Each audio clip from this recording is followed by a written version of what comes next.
So, Arngeir, is it? You know why we're here. Are you going to let us in or not?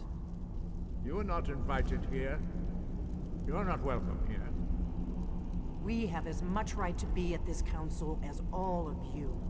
More, actually, since we were the ones that put the Dragonborn on this path. Were you? Hubris of the Blades truly knows no bounds. Delphine, we're not here to rehearse old grudges. The matter at hand is urgent. Alduin must be stopped. You wouldn't have called this council if you didn't agree. We know a great deal about the situation and the threat that Alduin poses to us all. You need us here if you want this council to succeed.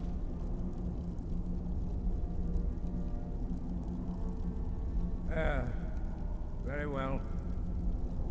You may enter. So, you've done it. The men of violence are gathered here, in these halls whose very stones are dedicated to peace. I should not have agreed to host this council. The Greybeards have no business involving ourselves in such matters.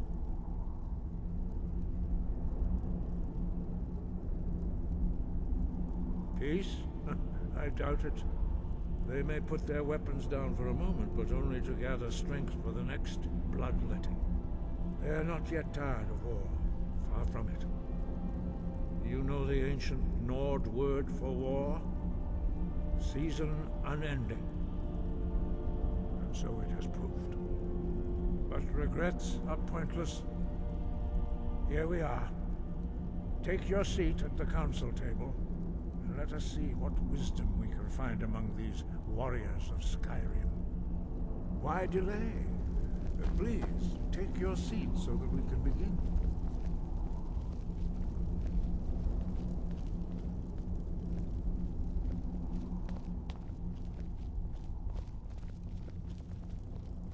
We all wait upon you, Dragonborn.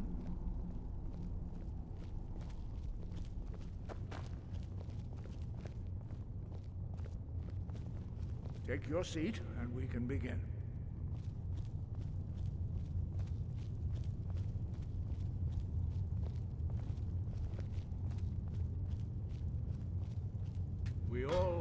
Now that everyone is here, please take your seats so we can begin.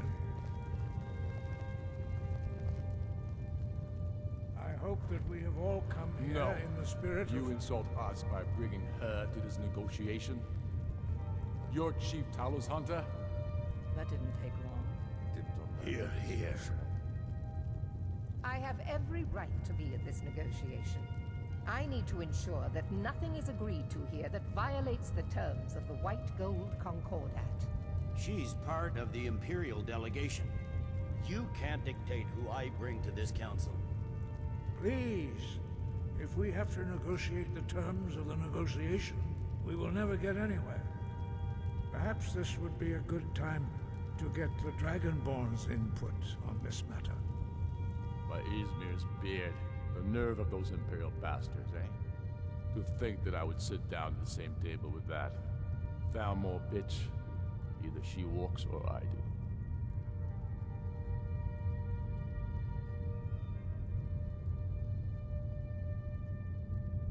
Maybe so, but bringing her here is a deliberate provocation.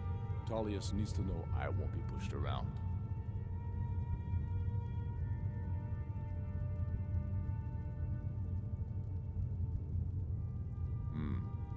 It feels like a mistake to me, but I'll bow to your judgment on this. But she is to observe, nothing more.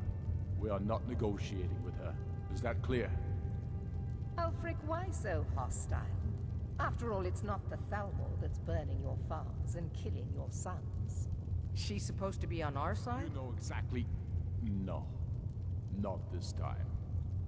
Now that that's settled, may we proceed? I have something to say first. Here we go. The only reason I agreed to attend this council was to deal with the dragon menace. There's nothing else to talk about. Unless the Empire is finally ready to renounce its unjust claim to rule over the free people of Skyrim. I knew he wouldn't be able to resist. A temporary truce to allow the Dragonborn here to deal with the dragons, nothing more. I consider even talking to the Empire a generous gesture. Are you done? Did you just come here to make speeches, or can we get down to business? Yes, let's get this over with. Are we ready to proceed? Jarl Ulfric, General Tullius, this council is unprecedented. We are gathered here at the Dragonborn's request. I ask that you all respect the spirit of High Hrothgar, and do your best to begin the process of achieving a lasting peace in Skyrim. Who would like to open the negotiations? Yes, let's get down to it. We want control of Markarth. That's our price for agreeing to a truce. So that's why you're here, Ulfric? You dare to insult the Greybeards by using this council to advance your own position? Jarl Elisif.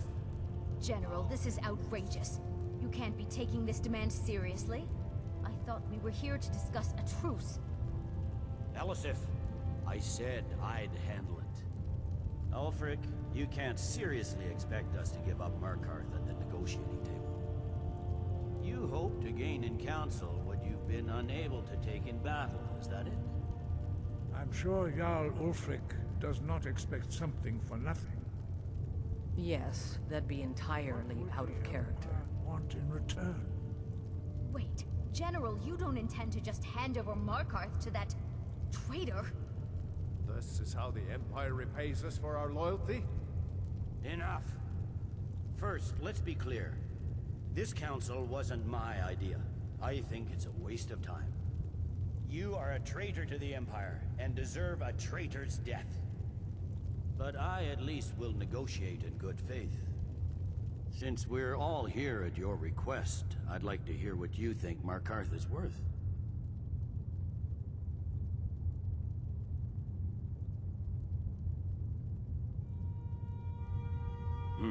The rift would help secure our communications with Cyrodiil, and threaten Ulfric's southern flank. You heard what she said, Ulfric. We've made you a fair offer. Are you serious about these talks, or are you just here to posture? I expected better from you, Dragonborn. I came here in good faith, and now it seems you help the Empire at every turn. As for you, General Tullius, I see now that Galmar was right. Talking to the Empire is just as useless as ever. If you think you can hold Markarth, you're as deluded as your Emperor when he signed away our freedom to the Thalmor. Skyrim will never again bow to your false empire. Let's go, Galmar. I should have listened to you in the first place. You always were a fool, Ulfric.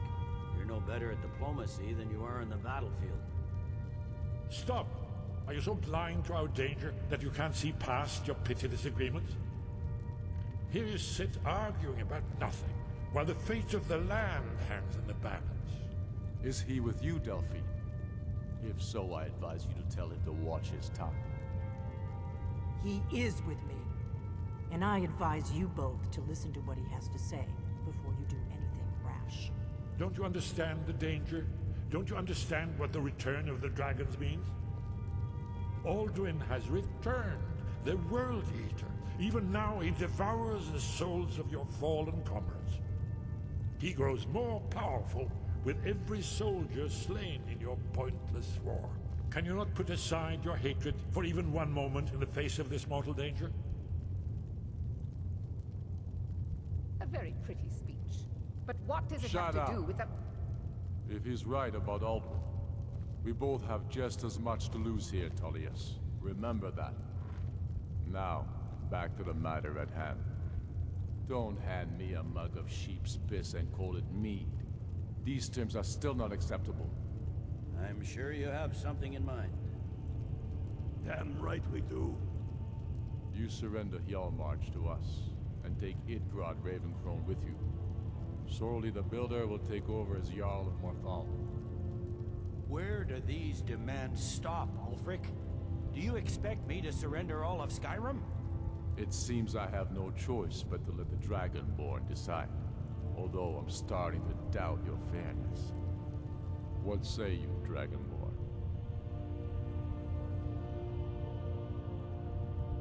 Spoken like a true daughter of Skyrim. I suppose that's the fairest deal we're likely to get. It seems we may have an agreement. Jarl Ulfric, General Tullius, these are the terms currently on the table. Markarth will be handed over to Ulfric's forces, Jarl Igmund will step down, and Thongvor Silverblood will become the Jarl of Markarth. The Stormcloaks will withdraw from the rift, allowing Imperial troops unhindered access. Jarl Leila Lawgiver will step down, and Maven Blackbriar will become the Jarl of Riften. Jarl March will be turned over to Ulfric, with Sorli the Builder assuming the Jarlship. You both agree to this? The Sons of Skyrim will live up to their agreements, as long as the Imperials hold to theirs. What about you, Elisif? Are these terms to your liking? Speak up! I'm sure General Tullius is waiting to do your bidding.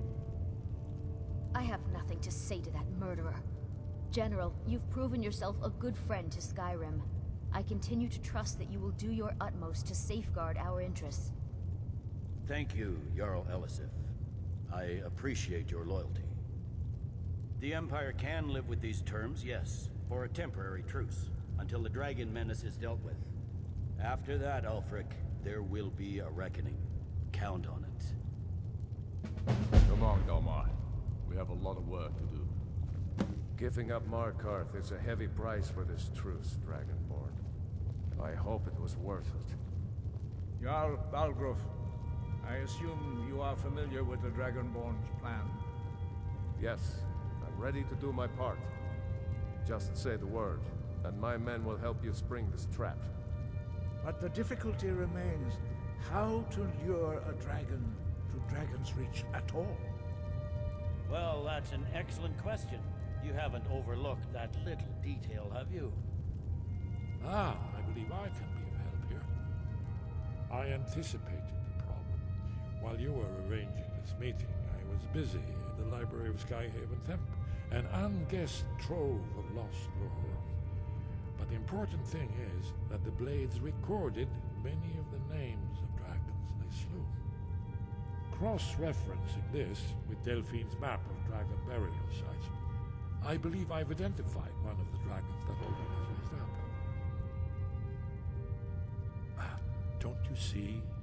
The names of dragons are always 3 words of power, shouts. By calling the dragon with a voice, he will hear you wherever he might be. He's not compelled to, but dragons are prideful by nature and loath to refuse a challenge. Your voice in particular is likely to intrigue this dragon after your victory over Alduin. I think it's very likely that he will be unable to resist investigating your call.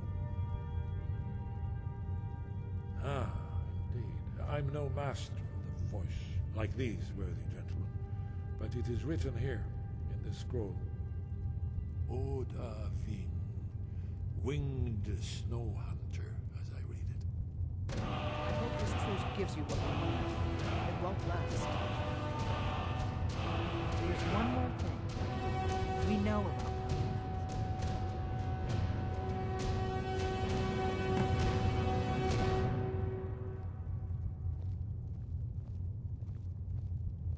Parthenax, the dragon that the Greybeards have been protecting for all these years. He needs to die. He deserves to die.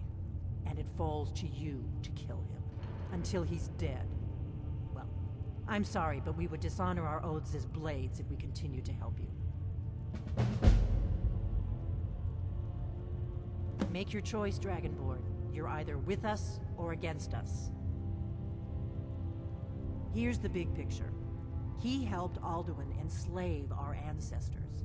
He may have betrayed Alduin in the end, but that makes him worse, not better. We can't afford to give Parthenax the opportunity to betray us in turn and return to his old master.